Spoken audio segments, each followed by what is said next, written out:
memperjuangkan kemerdekaan, kebenaran, keadilan, atau kesejahteraan bangsa dan masyarakat.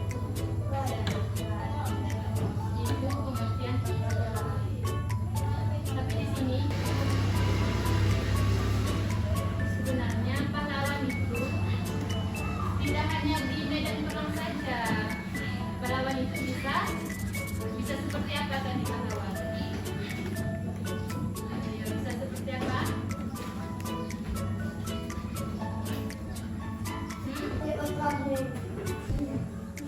Sukamen itu membela apa? Membela dunia. Selain membela dunia? Membantu. Betul, membantu orang itu pahlawan. Sini kita akan membahas tentang pahlawan pada masa kerajaan Hindu, Buddha, dan Islam.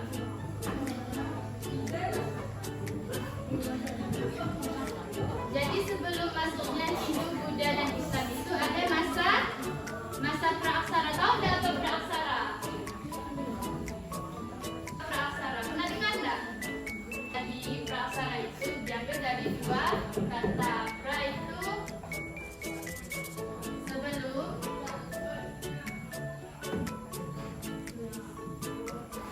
apa? Pra sebelum tulisan. Jadi masa praaksara itu adalah masa yang sebelum orang-orang itu mengenal tulisan. Kalau kita sekarang udah mengenal tulisan belum? Udah. Sekarang kita di zaman apa ini? Zaman depan. Zaman modern? Modern. Kalau sebelum zaman modern itu beribu-ribu tahun ke belakang itu ada namanya zaman praaksara.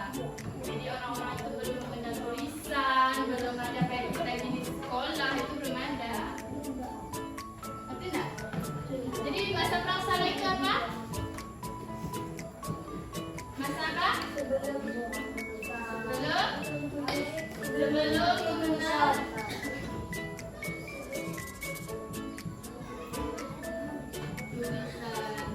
Jadi kalau mau dicatat.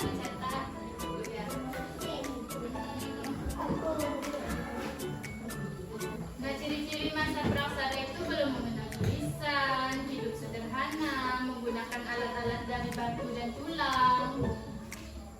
Pada masa praaksara itu mereka itu hidup berkelompok, berroyong, berpindah-pindah tempat. Nah, kayak kita sekarang ada rumah kan? Kalian tinggalnya di mana ini? Di desa apa? Damai Jaya.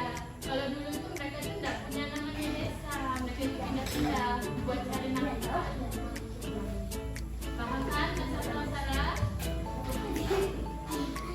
Terus setelah masa praaksara itu masuk agama Hindu dan Buddha. Tahu nggak agama? Tahu? Pernah dengar nggak agama Hindu dan Buddha? Nah, jadi agama Hindu dan Buddha itu masuk ke Indonesia itu sekitar abad ke-1 atau sekitar 2000 tahun yang lalu. Jadi agama yang masuk ke Indonesia itu sekitar 2000 tahun yang lalu itu pertama kali adalah agama apa? Agama Hindu dan Buddha. Jadi pada masa Hindu Buddha itu dipimpin oleh apa? Tahu nggak? Kalau kita sekarang dipimpin apa kepala negara kita? Pak Prabowo itu apa? Presiden. Ya. Kalau zaman kita itu sudah dipimpin oleh presiden. Kalau zaman masa Hindu Buddha itu mereka dulu itu dipimpin oleh raja. Jadi sistemnya itu kerajaan. Misalnya Raja Kutai, Kerajaan Sriwijaya, Kerajaan Majapahit. Itu adalah sekitar 2000 tahun yang lalu. Sebelum Islam masuk, sebelum Indonesia punya presiden, jadi mereka dulu itu sistemnya kerajaan. Kalau zaman Hindu Buddha itu, mereka itu pakai kasta, atau nggak kasta? Apa kasta? Nggak tahu kak? Tahu kan tadi? Kasta itu tingkat golongan masyarakat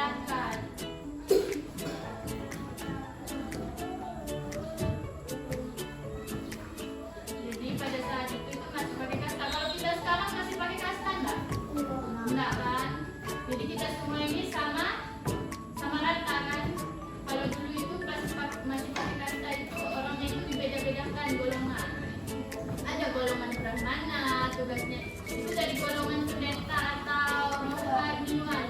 Ada golongan Ksatria, golongan Waisa, dan golongan Sudra. Setelah masa Hindu, mulai masuklah masa Islam. Nah, pemerintahan Islam ini muncul. Tadi kan ada kerajaan Hindu, kayak kerajaan Kutai gitu kan, kerajaan Majapahit. Terus muncul kerajaan-kerajaan Islam seperti Samudra Pasai, Demak, dan Mataram Islam. Sosial kehidupan mereka itu seperti apa? Seperti apa? Mereka juga gotong royong, persaudaraan yang kuat, masyarakat hidup dengan nilai-nilai Islam. Nah, pada masa itu udah ada sekolah kayak pesantren, madrasah, buat mereka sekolah belajar ilmu agama dan ilmu umum kayak kita gini. Jadi, pada zaman Hindu Buddha itu dipimpin oleh raja. Kerajaan pertama yang masuk itu kerajaan Kutai. Mereka itu pahlawan loh. Sikap pahlawan mereka itu dengan dermawan dan bijaksana, kayak memberikan banyak sedekah, emas, sapi kepada brahmana, itu masyarakat mereka. Terus masuk lagi kerajaan Hindu Buddha abad ke-5 Masehi, udah ganti raja ini, rajanya Purnawarman. Nama kerajaan Tarumanegara. Sikap kepahlawanan raja itu kayak gimana, Bu? Yaitu peduli rakyat dan peduli pembangunan, itu membangun. Kayak membangun saluran irigasi untuk mengaliri sawah rakyat dan mencegah banjir. Terus pada abad ke-7 masa Buddha. Jadi rajanya itu Raja Balaputra Dewa. Nama kerajaannya Kerajaan Sriwijaya. Dia itu cinta ilmu dan perdamaian. Jadi dia itu suka belajar. Jadi raja-raja itu bukan tidak suka belajar, makanya kita kalau mau kayak raja itu bisa memimpin, kita harus belajar. Tidak boleh malas sekolah, harus belajar, memperbanyak ilmu ya. Juga cinta perdamaian. Jadi mereka itu tidak suka yang kayak berantem itu nggak suka. Raja itu tidak suka rakyatnya itu rusuh gitu. Jadi dia selalu membuat rakyatnya itu damai, aman dan tentram. Jadi nggak boleh kayak di sekolah itu tawuran, nakal-nakal, kawan lain itu nggak boleh. Itu bukan sikap seorang raja atau seorang pemimpin. Terus masuk ke masa Hindu abad ke-14 itu ada Raja Hayam Wuruk dan Pati Gajah Mada. Kerajaannya itu tadi kerajaan Majapahit. Mereka itu sikap kepahlawanan itu persatuan dan nasionalisme. Jadi Gajah Mada itu bertekad mempersatukan Nusantara. Hayam Wuruk memimpin dengan adil dan bijaksana. Jadi mereka itu bertekad untuk mempersatukan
akan bangsa, yaitu patriotik dan cinta tanah air. Kalian cinta tanah air enggak?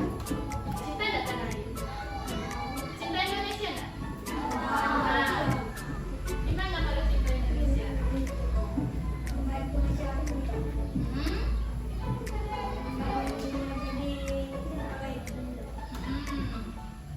Nah, jadi pada masa Sultan Agung itu dia itu melawan penjajahan VOC Belanda dan menyatukan Jawa di bawah kekuasaan Mataram. Jadi kita itu dulunya itu dijajah oleh Belanda.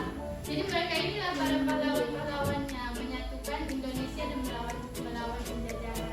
Ya. Terus masuk ke masa Islam Cirebon dan Demak. Dia itu dipimpin oleh Raden Patah, Sunan Kalijaga dan Sunan Giri. Kerajaannya Demak dan Wali Songo. Mereka itu juga kepahlawanan itu religius dan bijak. Menyebarkan agama Islam dengan damai, toleran, mendirikan kerajaan Islam pertama di Jawa. Jadi mereka inilah pendiri agama kerajaan Islam pertama di Jawa, yaitu Raden Patah, Sunan Kalijaga, dan Sunan Giri. Mereka itu menyebarkan agama Islam itu dengan damai, tidak cara paksa gitu. Oh, kamu harus masuk Islam gitu, enggak. Mereka itu dengan damai, pendekatan kepada masyarakat dengan cara yang baik. Kita pelajari dari sikap kepahlawanan tadi apa? Di sikap kepahlawanan itu tidak hanya ditunjukkan di bidang perang saja, tidak harus pahlawan itu tidak harus kayak perang-perang gitu. Jadi juga dalam kepentingan rakyat, menegakkan keadilan, menyebarkan ilmu agama, menjaga persatuan bangsa dan melawan penjajahan dan ketidakadilan itu disebut juga sebagai sikap kepahlawanan.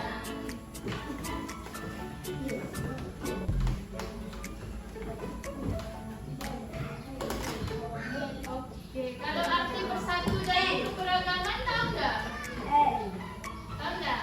Bersatu itu artinya kita harus apa kalau kita bersatu? Hidup apa? Hidup rukun, saling menghargai, terus saling membantu.